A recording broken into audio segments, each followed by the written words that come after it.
Assalamualaikum warahmatullahi wabarakatuh. Yang saya hormati Bapak Ibu dosen penguji uji kinerja UKM PPG dalam jabatan batch 4 tahun 2025. Perkenalkan, nama saya Siti Saadatul Abadiah dengan NIM 250109113293. Saya adalah guru sejarah kebudayaan Islam di Madrasah Sanawiyah Nurul Huda Grogol Masangan Bunga Gresik, sekaligus mahasiswa PPG dalam jabatan batch 4 tahun 2025 di LPTK UIN Maulana Malik Ibrahim Malang, bidang studi sejarah kebudayaan Islam. Pada hari ini, Senin 19 Januari 2026, saya akan melaksanakan uji kinerja pada mata pelajaran sejarah kebudayaan Islam kelas 7 dengan materi meneladani Khulafaur Rasyidin dengan menggunakan model pembelajaran Project Based Learning. Selamat menyaksikan.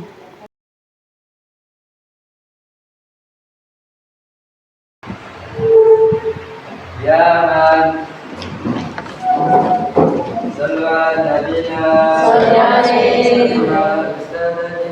Assalamualaikum warahmatullahi wabarakatuh. Waalaikumsalam warahmatullahi wabarakatuh. Oke, sebelum kita mulai pembelajaran hari ini, mari kita buka dengan doa bersama.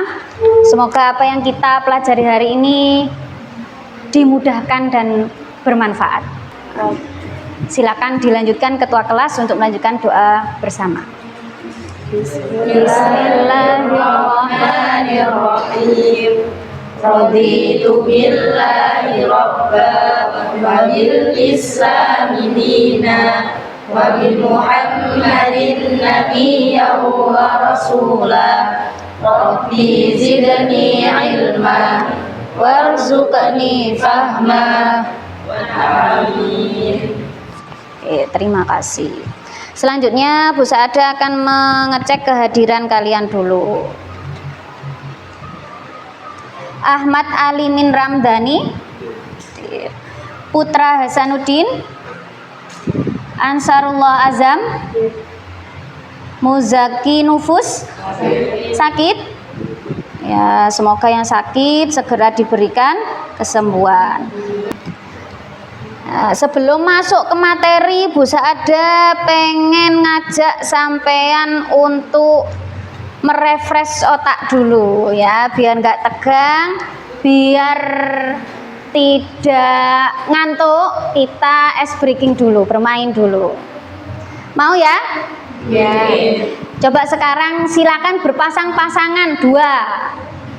Yang nggak ada gandengannya nanti bisa bertiga. Oke? Siapkan satu pulpen di antara kalian, ya, satu pulpen di antara kalian atau yang bertiga, silakan berdiri dulu.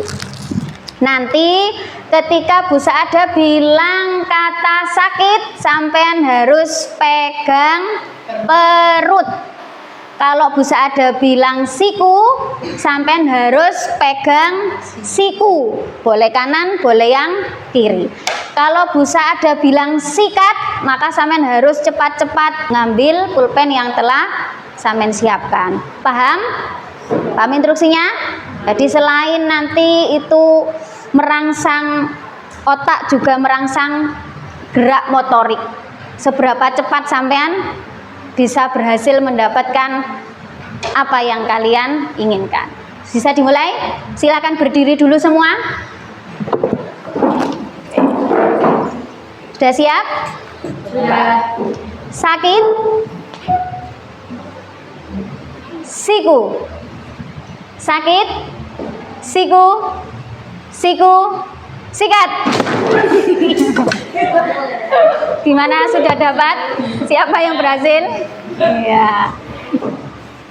Yang kedua, kita coba lagi. Bu Saada punya kata-kata motivasi. Jadi ini bukan hanya permen, tapi nanti dilihat motivasinya, ya.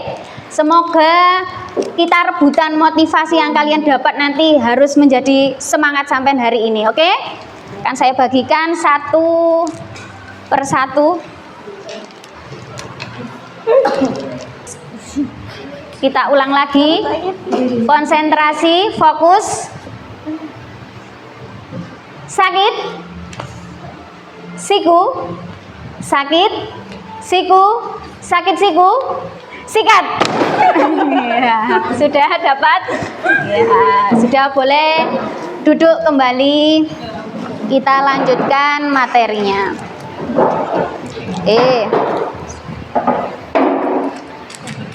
Sebelum kita masuk ke materi baru, kemarin kita sudah belajar tentang apa? Coba, ada yang masih ingat tentang apa?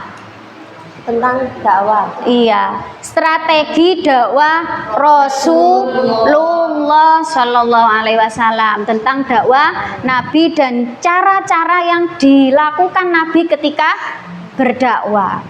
Coba apa saja cara atau strategi yang dilakukan oleh Rasulullah ketika dakwah ya, silakan Mas Al. Rasulullah berdakwah secara sendiri-sendiri pada awal masuk Islam untuk melindungi pengikutnya dari tekanan terus. Iya, betul sekali. Ada lagi yang mau menjawab? Iya, Mbak Isa? Setelah umat Islam mulai berkembang, Rasulullah berdakwah secara terang-terangan Iya. agar Islam semakin menyebar luas. Iya, betul sekali. Ada lagi? Ya, Mbak Dela? Rasulullah berdakwah dengan penuh kesabaran dan tidak pernah memaksa orang lain untuk masuk Islam. Iya, dan tidak pernah memaksa orang lain untuk masuk Islam. Ada lagi yang mau menambahkan? Nggih, Mas Idom? Rasulullah menyampaikan dakwah dengan akhlak yang baik sehingga banyak orang tertarik kepada Islam. Iya, betul. Ada lagi? Ya, Mbak Balkis? Selain itu, Rasulullah juga menggunakan cara yang bijaksana dan menyesuaikan aturan. Betul. Ya, jadi dakwah Rasulullah kemarin dilakukan dengan berbagai cara yang mana sudah sesuai dengan ajaran Islam. Contohnya tadi dilakukan secara damai, tanpa paksaan, dilakukan secara sembunyi-sembunyi. Ketika kekuatan Islam belum sepenuhnya kuat. Jadi untuk melindungi umatnya, untuk melindungi pengikutnya. Selanjutnya, kalian ada yang kenal ini fotonya siapa ya? Pak Presiden. Fotonya siapa? Iya, Bapak Joko Widodo dan siapa ini? Gus Dur. Siapa mereka? Siapa beliau-beliau ini? Iya, beliau ini adalah mantan presiden, artinya beliau pernah menjadi seorang pemimpin. Iya. Nah, kira-kira sikap apa yang harus dimiliki oleh seorang pemimpin agar disukai? Iya, apa Mas Al? Menurut saya, seorang pemimpin harus jujur Iya. agar bisa dipercaya oleh orang yang dipimpinnya. Iya, harus jujur. Ada lagi? Apalagi Mbak Aisyah? Ini juga harus adil agar tidak memberikan jabatan dan mendukung semua masyarakatnya. Iya, betul. Ada lagi yang mau menambahkan jawabannya? Iya, Mbak Dela. Pemimpin harus bertanggung jawab saat mengambil keputusan dan harus berani menerima jabatan. Iya, seorang pemimpin harus bertanggung jawab. Ada lagi yang mau menambahkan? Iya, Mas Idom. Seorang pemimpin harus peduli kepada rakyat atau anggotanya. Misalnya mau mendengarkan keluhan atau saran. Iya. Ada lagi? Oh iya, Mbak Azza. Iya, pemimpin juga harus memberi contoh. Iya, Mas Reza. Jika pemimpin tidak jujur, menurut saya rakyat atau anggotanya akan dipercaya. Iya, kalau pemimpinnya tidak jujur nanti rakyatnya tidak percaya lagi ya. Jadi kenapa? Karena sudah dalam Islam itu kepemimpinan itu bukan hanya soal kekuasaan saja, nggih. Jadi bukan berarti saya yang berkuasa tinggal memerintah, bukan. Tapi tentang keteladanan, baik itu dari segi keadilan, dari tanggung jawab, sebagaimana yang telah dicontohkan oleh Rasulullah. Selanjutnya, untuk pertemuan hari ini kita akan melanjutkan kepemimpinan yang dilakukan oleh Khulafaur Rasyidin. Dengan tujuan pembelajaran kita hari ini adalah apa ini? Melalui pembelajaran berbasis proyek, murid mampu menganalisis kepemimpinan Khulafaur Rasyidin dan menyajikannya dalam proyek kelompok sederhana, kemudian nanti ditunjukkan, dipresentasikan supaya menunjukkan sikap saling menghargai dan tanggung jawab dalam kehidupan sehari-hari. Sekarang apa sih Khulafaur Rasyidin itu? Dan saya masih ingat. Jadi kalau dari zaman Rasulullah ketika beliau masih hidup, tonggak kepemimpinannya dipegang langsung oleh Rasulullah. Setelah beliau wafat, akhirnya dilanjutkan oleh para sahabat.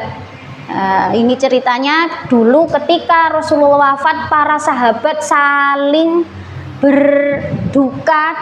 Kemudian para sahabat dari kaum Ansor dan Muhajirin akhirnya musyawarah dan menentukan siapa nanti yang menjadi pemimpin yang melanjutkan dakwah Rasulullah. Nih, coba ada yang masih tahu apa pengertian Khulafaur Rasyidin? Kalau dari Khulafaur Rasyidin sendiri terdiri dari dua kata. Apa saja? Khulafa dan Ar-Rasyidin. Khulafa itu artinya para pengganti. Kalau Ar-Rasyidin yang mendapat petunjuk. Pengganti bukan berarti terus menggantikan sebagai nabi, bukan, tapi mengganti sebagai pemimpin penerus dakwah Islam. Oke. Selanjutnya, siapa saja? Sampean sudah kenal siapa saja yang termasuk Khulafaur Rasyidin itu? Abu Bakar, Umar bin Khattab, Ali bin Abi Thalib. Betul sekali. Jadi Khulafaur Rasyidin itu ada 4, mulai dari sahabat Abu Bakar, Umar bin Khattab, Utsman bin Affan, dan Sayyidina Ali bin Abi Thalib. Lah, tahapan-tahapan yang akan kita lalui pada pembelajaran hari ini, yang pertama adalah memahami masalah melalui video dan diskusi. Jadi nanti Bu Saada akan menayangkan sebuah video, setelah itu sampai diskusikan, kita diskusi bareng, kemudian setelah itu nanti menyusun proyek. Paham menyusun proyek ya? Nanti kita sampean buat peta konsep terkait Khulafaur Rasyidin. Setelah itu sampean presentasikan, dan yang terakhir kita lakukan refleksi. Nah, karena nanti adalah bentuk proyek, yang Bu Saada nilai adalah kerjasama kelompok. Jadi pastikan nanti setiap kelompok berperan aktif. Sikap saling menghargai serta hasil proyeknya. Nanti siapa yang paling bagus, siapa yang isinya paling lengkap. Oke? Paham ya? Selanjutnya Bu Saada akan membagi sampean menjadi 4 kelompok sesuai dengan Khulafaur Rasyidin yang jumlahnya ada 4. Silakan bisa berkumpul dengan anggota kelompoknya, mejanya bisa digabungkan. Silakan. Selanjutnya habis ini sampean siapkan buku catatannya, disimak, diperhatikan. Informasi pentingnya silakan dicatat, silakan ditulis sebagai bahan nanti untuk membuat proyek. Sampun siap? Ya, yang depan nanti bisa agak hadap ke depan dulu, enggak apa-apa ya.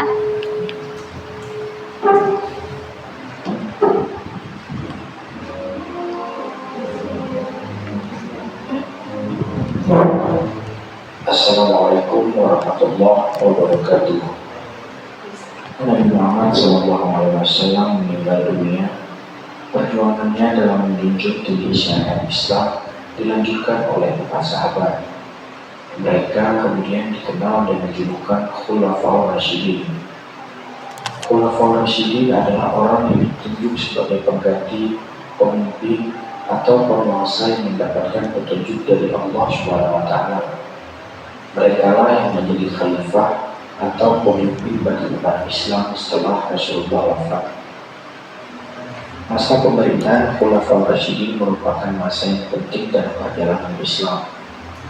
Keempatnya berhasil memperluas syiar agama Islam hingga keluar Jazirah Arab. Oke, setelah menyimak video tadi, coba kira-kira kenapa Khulafaur Rasyidin itu disebut sebagai pemimpin yang adil? Ya, Mas Aal. Kenapa Mas Aal? Ini hadir karena mereka memimpin dengan sesuai ajaran agama Islam dan tidak punya Iya, sesuai ajaran Islam dan tidak memihak. Artinya tidak pilih kasih. Ada lagi? Ya, Mbak Aisyah? Saya menghargai orang tua saya. Menurut Ya. saya perbedaan dalam memimpin itu saling melengkapi. Iya, karena saling melengkapi. Ada lagi yang mau menambahkan? Oh ya, Mbak Dela. Menurut saya laki-laki mereka terlihat dari sikap yang sama, itu keadilan kejujuran dan kesabaran. Iya, terlihat dari sikap yang sama ya. Ada lagi mau menambahkan atau bertanya? Boleh. Oh iya, Mas Idom. apakah semua khulafaur rasyidin memiliki gaya kepemimpinan yang sama? Iya, coba ada teman yang tanya, apakah semua khulafaur rasyidin itu punya gaya kepemimpinan yang sama? Iya, Mas Aal? Saya tidak sama. Tidak sama. Kenapa? Ada lembut, ada tegas, tapi tujuannya sama. Iya, ada yang lembut, ada yang tegas, tapi tujuannya tetap sama. Jadi nilai-nilai keteladanan tadi, baik dari adil, jujur tadi ya, harus adil, harus tanggung jawab. Tuh. Yang kedua, coba dalam kehidupan sehari-hari, coba di mana kita bisa meneladani kepemimpinan khulafaur rasyidin. Jadi apakah hanya di satu tempat saja kita bisa meneladani khulafaur rasyidin? Tidak ya. Meneladani sikap-sikap khulafaur rasyidin itu bisa kita terapkan di mana saja. Contoh di sekolah, di mana lagi? Di rumah. Nah, sekarang setelah menyimak video tadi dan kita sudah berdiskusi, insya Allah sudah punya gambaran ya, Samin ya, untuk tugas proyeknya. Di sini Bu Saada akan membagikan lembar kerjanya, nanti sampean buat peta konsep. Ini kelompok 1, mana kelompok 1 tadi? Kelompok 1 mana? Nih, kelompok 1 berarti membuat peta konsep tentang Khalifah Abu Bakar. Kelompok 2 tentang Khalifah Umar bin Khattab. Silakan dibuat sekreatif mungkin, sebagus mungkin hasilnya, tapi jangan lupa isinya juga sesuai. Silakan disiapkan alat-alatnya.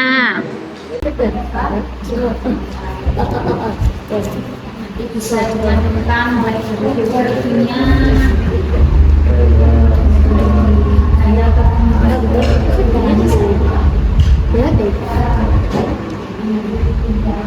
Jelas ya, nanti kalau ada yang belum paham bisa ditanyakan.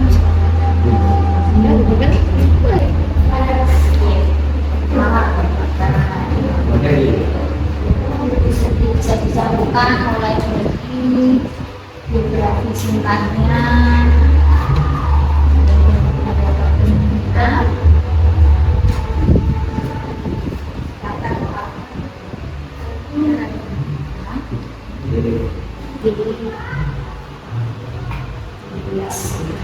di sini disesuaikan ada biografi singkat.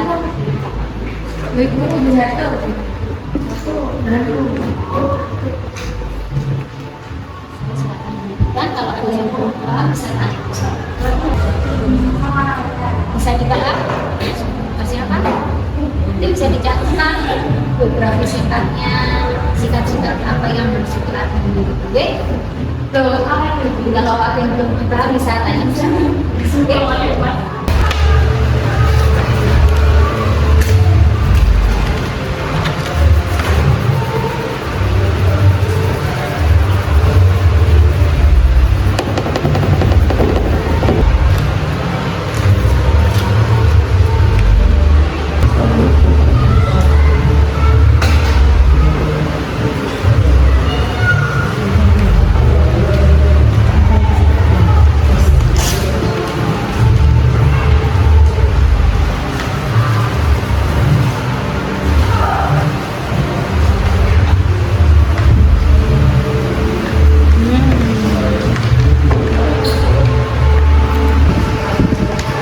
Kalau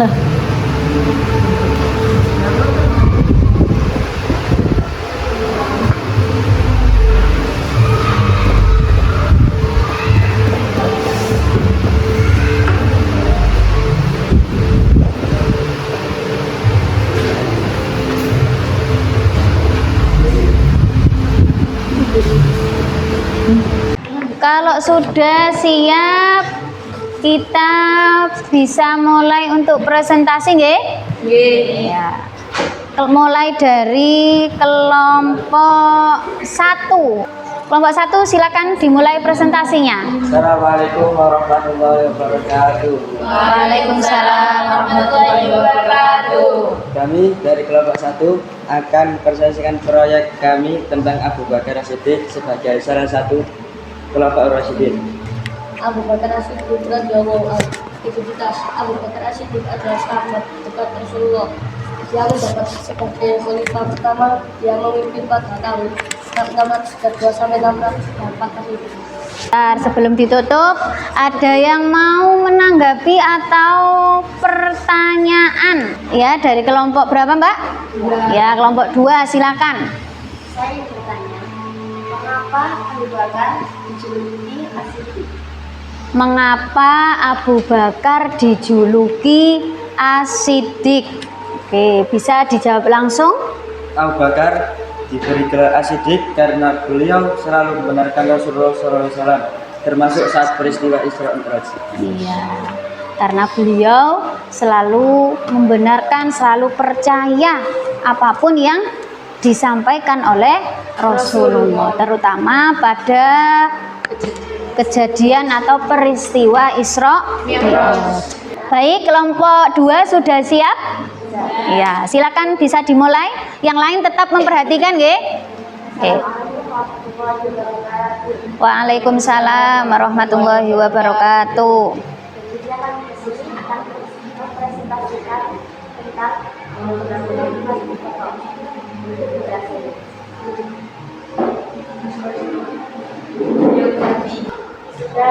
Sudah. Baik, bisa ditanggapi atau ada yang ingin bertanya, silahkan dari kelompok dari kelompok 4 nggih. Ya, silakan. Yang lain coba didengarkan, nggih. Saya bertanya, mengapa Umar bin Khattab disebut sebagai petugas tetapi adil? Kenapa? Karena beliau tegas dalam menegakkan peraturan tetapi tidak membeda-bedakan siapapun itu. Ya, ada lagi yang mau menambahi jawabannya? Oh ya, dari kelompok 3? Saya setuju dengan penjelasan tadi. Ya. Menurut saya kebebasan merupakan hak yang bisa ditegakkan. Agar bisa ditegakkan. Oke. Beri tepuk tangan yang meriah untuk kelompok 2. Oke. Waalaikumsalam warahmatullahi wabarakatuh. Assalamualaikum warahmatullahi wabarakatuh. Waalaikumsalam warahmatullahi wabarakatuh. Kita akan mempresentasikan visi proyek kami, yakni usul apa? Masyarakat bersikap ramah dan tidak mudah marah. Sudah? Ada yang mau bertanya? Bisa, silakan bertanya. Dari kelompok berapa? Kelompok 2, silakan. Bagaimana contoh sikap dermawan Utsman bin Affan bisa kita teladani? Gimana contoh sikap dermawan Khalifah Utsman yang bisa kita teladani? Kita bisa melakukannya dengan suka berbagi dan membantu teman yang membutuhkan. Iya, kita bisa saling berbagi kepada teman, itu sudah menunjukkan keteladanan Khalifah Utsman bin Affan dari sikap dermawan. Silakan kelompok 4 bisa mempresentasikan hasil proyeknya. Assalamualaikum warahmatullahi wabarakatuh. Waalaikumsalam warahmatullahi wabarakatuh. Kami dari kelompok 4 akan mempresentasikan hasil diskusi kami tentang biografi Ali bin Abi Thalib. Identitas tokoh Ali bin Abi Thalib merupakan sepupu dan menantu Rasulullah SAW dan memimpin kekhalifahan pada masa 5 tahun 656 sampai 661 Masehi. Oke, alhamdulillah kita sudah selesai diskusi dan presentasi dari hasil proyek kalian. Selanjutnya tahap terakhir kita adalah refleksi individu, ya. Silakan ditulis di buku tulisnya masing-masing apa sih yang kita dapatkan dari pembelajaran hari ini. Yang pertama, nilai kepemimpinan Khulafaur Rasyidin apa yang paling menginspirasi kalian semua, oke? Terus kenapa alasannya? Ya, terus sikap apa yang akan sampai terapkan mulai sekarang dalam kehidupan sehari-hari. Silakan ditulis di buku tulisnya masing-masing. Sudah? Sudah ya? Nah, siapa yang mau menyampaikan hasil refleksinya untuk pembelajaran hari ini ya, Mbak Kayisa? Bagaimana? Nilai kepemimpinan yang paling menginspirasi bagi saya adalah kejujuran. Kejujuran. Karena jika jujur, orang lain akan percaya kepada kita. Orang lain akan percaya kepada kita. Betul sekali. Ada lagi yang mau menambahkan atau menyampaikan? Ya, Mbak Amel. Saya terinspirasi oleh sikap adil para Khulafaur Rasyidin karena mereka tidak membeda-bedakan orang. Karena mereka tidak membeda-bedakan orang. Ada lagi mungkin yang dari yang putra? Ada yang ingin menyampaikan hasil refleksinya? Ya, siapa? Ya, Mas Alam, silakan sambil berdiri biar kedengeran temannya. Saya terinspirasi dari Ali bin Abi Thalib karena dari sana saya ingin belajar berpikir sebelum bertindak. Iya, ingin belajar berpikir sebelum bertindak. Ada lagi? Ya, Mas Putra? Saya akan berusaha menjadi anak yang amanah dengan menjaga kepercayaan guru dan orang tua. Iya, jadi dengan menerapkan nilai-nilai keteladanan tadi seperti yang sudah disampaikan temannya, ada adil, ada jujur, ada amanah. Berarti kita sudah mampu meneladani para Khulafaur Rasyidin. Kalau kita sudah mampu meneladani sikap-sikap beliau, maka kita akan menjadi generasi-generasi yang berakhlak mulia, yang mampu tumbuh menjadi generasi-generasi penerus dakwah Islam Rasulullah. Nah, apakah seorang pemimpin itu hanya bisa dimiliki atau dilakukan oleh seorang presiden? Tidak, ya. Tapi siapapun bisa menjadi pemimpin asalkan mampu punya sikap-sikap seperti yang dijelaskan tadi. Oke, sekarang kesimpulan dari materi hari ini adalah apa? Kepemimpinan Khulafaur Rasyidin itu mengajarkan kita bahwa seorang pemimpin harus memiliki apa? Iman yang kuat, bersikap jujur, adil, tanggung jawab, dan peduli pada orang lain. Selanjutnya, karena kalian hari ini mampu belajar dengan baik, Bu Saada ada hadiah kecil sebagai bentuk apresiasi, ya, supaya tambah semangat untuk belajar selanjutnya. Oke. Ya, satu-satu ya. Terima kasih. Sama-sama. Terima kasih, Bu. Sama-sama. Belum kita tutup, Bu Saada mau mengingatkan untuk pertemuan selanjutnya jangan lupa dipelajari, dibaca dulu tentang apa pertemuan selanjutnya, tentang prestasi-prestasi yang dicapai oleh Khulafaur Rasyidin. Untuk mengakhiri kali ini, semoga apa yang kita pelajari pada hari ini mampu kita terapkan dalam kehidupan sehari-hari dan bermanfaat. Oke. Saya akhiri, wassalamualaikum warahmatullahi wabarakatuh. Waalaikumsalam warahmatullahi wabarakatuh. Ya, Mas.